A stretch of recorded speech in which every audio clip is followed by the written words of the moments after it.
നമസ്കാരം. ലോകത്ത് രണ്ട് മതങ്ങളാണ് പന്നിയിറച്ചി കഴിക്കുന്നത് വിലക്കിയിരിക്കുന്നത്.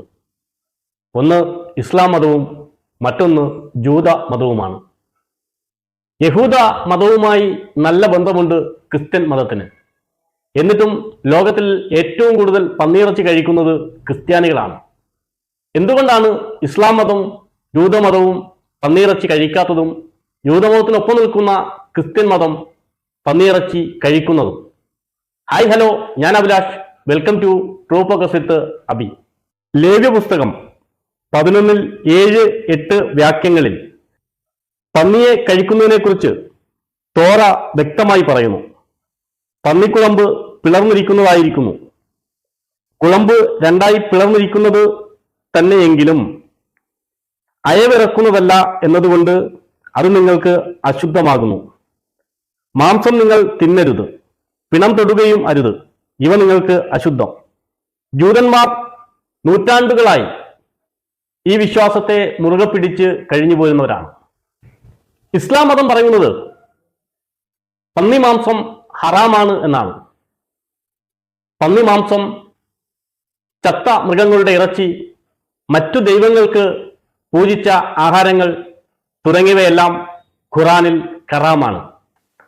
ഇതെല്ലാം ഖുറാനിൽ നിരോധിച്ചിരിക്കുന്നവയുമാണ്. എന്നാൽ ഇവിടെയാണ് ഈ നിരോധനത്തിന്റെ വ്യത്യസ്തമായ ഒരു കാര്യമുള്ളത്. യഹൂദമതത്തിൽ നിന്നും ഉണ്ടായ ക്രിസ്തുമത വിശ്വാസം തോറ പറയുന്ന ഭക്ഷണ നിയമങ്ങൾ പാലിക്കാതെ എല്ലാ ഭക്ഷണവും ശുദ്ധമാണെന്നും എല്ലാ ഭക്ഷണവും കഴിക്കാമെന്നും ക്രിസ്ത്യാനികൾ തീരുമാനിച്ചു. എങ്ങനെയാണ് തോറയുടെ നിയമത്തിൽ പന്നികളെ കഴിക്കരുത് എന്ന് പറയുന്നത്? മരുഭൂമിയിലെ കാലാവസ്ഥയിൽ പന്നികൾ മനുഷ്യവിസർജ്യവും ശവശരീരങ്ങളുമാണ് ഭക്ഷിച്ചിരുന്നത്. അതുകൊണ്ട് തന്നെ പന്നികളിൽ മാരകമായ അണുബാധകൾ ഉണ്ടാകും. പന്നിയിറച്ചി കഴിക്കുന്നത് കൊണ്ട് മനുഷ്യന് രോഗങ്ങൾ ഉണ്ടാകാൻ സാധ്യതയുണ്ട്. ഇസ്രായേലിനെ പോലുള്ള നാടോടി ഗോത്രങ്ങൾക്ക് പന്നിയിറച്ചി ജീവൻ സംരക്ഷിക്കാനുള്ള മാർഗം കൂടിയായിരുന്നു. ഇസ്രായേലികൾക്ക് ഭക്ഷണം ദൈവികമായ മാർഗവും ആയിരുന്നു. ദൈവത്തോടുള്ള ആരാധന പ്രകടിപ്പിക്കാനുള്ള മാർഗവും ഭക്ഷണം ആയിരുന്നു. മറ്റു രാജ്യങ്ങളിൽ നിന്നും വേറിട്ട് തിരഞ്ഞെടുക്കപ്പെട്ട ഒരു ജനതയായി വസിക്കുക എന്നതായിരുന്നു ഇസ്രായേലികളുടെ തീരുമാനവും അവരുടെ വിശ്വാസവും. നൂറ്റാണ്ടുകൾക്ക് ശേഷം വന്ന ഇസ്ലാം മതം ഈ നിയമങ്ങൾ നിർബന്ധിച്ച് പരിപാലിച്ചു പോരുന്നു എന്നുള്ളതാണ് വസ്തുത.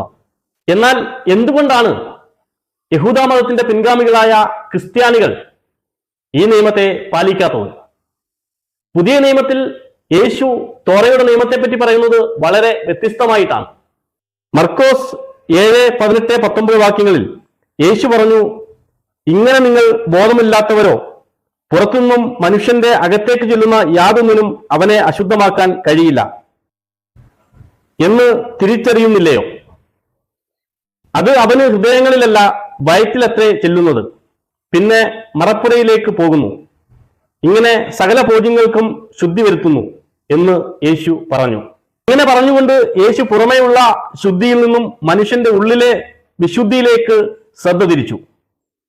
യഥാർത്ഥ അശുദ്ധി നാം കഴിക്കുന്ന ഭക്ഷണത്തിൽ നിന്നല്ല, ദുഷ്ടചിന്ത, അത്യാഗ്രഹം, അസൂയ പോലെ ഉള്ളിൽ നിന്നും ഉയർന്നു വരുന്ന മറ്റു കാര്യങ്ങളിൽ നിന്ന് ആണ് എന്ന് യേശു പഠിപ്പിച്ചു. ഈ സംഭവം നൂറ്റാണ്ടുകളായി നിലനിന്നിരുന്ന നിയമത്തെ വെല്ലുവിളിക്കുക മാത്രമായിരുന്നില്ല. തോറയുടെ നിയമത്തെ നിലനിർത്തിക്കൊണ്ട് ഇതിനെ മറ്റൊരു വീക്ഷണത്തിൽ കാണുവാനാണ് യേശു ജനങ്ങളോട് പറഞ്ഞത്. അപ്പോസ്തല പ്രവൃത്തികളുടെ പുസ്തകത്തിൽ ഈ മാറ്റം പ്രകടമായി കാണാൻ കഴിയും നമുക്ക്. മോശ കൊടുക്കുന്ന ഒരു നിയമപ്രകാരം അശുദ്ധമെന്ന് കരുതപ്പെടുന്ന മൃഗങ്ങൾ നിറഞ്ഞ വലിയൊരു തുപ്പെട്ടി 4 കോണും കെട്ടിയിട്ട് സ്വർഗത്തിൽ നിന്നും ഇറങ്ങി വരുന്നത് പത്രോസ് കണ്ടു. ഒരു ശബ്ദം അവനോട് പറഞ്ഞു, പത്രോസെ, എഴുന്നേറ്റ് ഈ മൃഗങ്ങളെ അറുത്തു തിന്നുക. പത്രോസ് മടിച്ചു നിന്നു. ആ ശബ്ദം പിന്നെയും പറഞ്ഞു, ദൈവം വിശുദ്ധീകരിച്ച ഒന്നിനെയും അശുദ്ധമെന്ന് വിചാരിക്കരുത്. ഈ ദർശനം സത്യം പറഞ്ഞാൽ ഭക്ഷണത്തെക്കുറിച്ച് മാത്രമായിരുന്നില്ല, സുവിശേഷത്തിന്റെ സാർവത്രികമായ ഒരു അടയാളം കൂടിയായിരുന്നു ഈ വീക്ഷണം. അപ്പോസ്തലനായ പൗലോസ് പറയുന്നത് ദൈവരാജ്യം തിന്നുകയും കുടിക്കുകയും മാത്രമല്ല, മറിച്ച് നീതി, സമാധാനം, പരിശുദ്ധാത്മാവിലുള്ള സന്തോഷം എന്നിവയാണ് എന്ന് അപ്പോസ്തലനായ പൗലോസ് പറയുന്നു. ക്രിസ്ത്യാനികളെ സംബന്ധിച്ച് അവർ കഴിക്കുന്ന ഭക്ഷണം മാത്രമല്ല വിശുദ്ധിയിലേക്ക് നടത്തുന്നത്. യേശുവിനോടുള്ള സ്നേഹവും ബഹുമാനവും യേശുവിനോടുള്ള അനുസരണയും ഭക്തിയും ഭയവും ഒക്കെ ക്രിസ്ത്യാനികളെ വിശുദ്ധിയിലേക്ക് നടത്തുന്നു. ക്രിസ്ത്യാനികളെ പൗലോസ് ഓർമ്മിപ്പിക്കുന്നത് എല്ലാം അനുവദനീയമാണ്, പക്ഷേ എല്ലാം പ്രയോജനകരമല്ല എന്നാണ്. എല്ലാ മതങ്ങളിലും വിവിധ ഭക്ഷണ നിയമങ്ങളുണ്ട്. ആ നിയമങ്ങൾ പാലിക്കുവാനും അതിനെ മാനിക്കുവാനും നമ്മൾ തയ്യാറാവണം. ജൂതന്മാരെ കുറിച്ച് നോക്കിയാൽ പന്നിയിറച്ചി നിരോധനം ദൈവത്തിന്റെ വിശ്വസ്തരും തിരഞ്ഞെടുക്കപ്പെട്ടവരുമായ ജൂതമതം എന്നതിന്റെ പ്രതീകമായാണ് അവർ കാണുന്നത്. ഈ ആചാരം നൂറ്റാണ്ടുകളായി അവർ നിലനിർത്തി പോരുകയുമാണ്. മുസ്ലിങ്ങളെ സംബന്ധിച്ച് പന്നിയിറച്ചി ഒഴിവാക്കുന്നത് അവരുടെ അച്ചടക്കത്തിന്റെയും അവരുടെ ദൈവത്തോടുള്ള ഭക്തിയുടെയും അടയാളമായിട്ടാണ് അതിനെ കാണുന്നത്. മുസ്ലിം മതവും യഹൂദ മതവും ക്രിസ്ത്യൻ മതവും അവരുടെ ദൈവത്തോടുള്ള ആരാധനയുടെയും വിശ്വാസത്തിന്റെയും പ്രതീകമായിട്ടാണ് അവരുടെ ഭക്ഷണ രീതികളെ കണ്ടിരിക്കുന്നത്. ഭക്ഷണം എന്ന് പറയുന്നത് ഉപജീവനത്തിന് മാത്രമുള്ളതല്ല, സമൂഹത്തിന്റെ ഐക്യത്തെയും വിശ്വാസത്തെയും ശക്തമായ പ്രതീകമായി ഇത് പ്രവർത്തിച്ചിട്ടുണ്ട്. തോറയിൽ പറഞ്ഞിരിക്കുന്ന ഭക്ഷണ നിയമം യഹൂദന്മാർക്ക് മാത്രമുള്ളതാണെന്ന് ക്രിസ്ത്യാനികൾ വിശ്വസിക്കുന്നു. അതുകൊണ്ട് തന്നെയാണ് അവർ പന്നിയിറച്ചി കഴിക്കുന്നത്.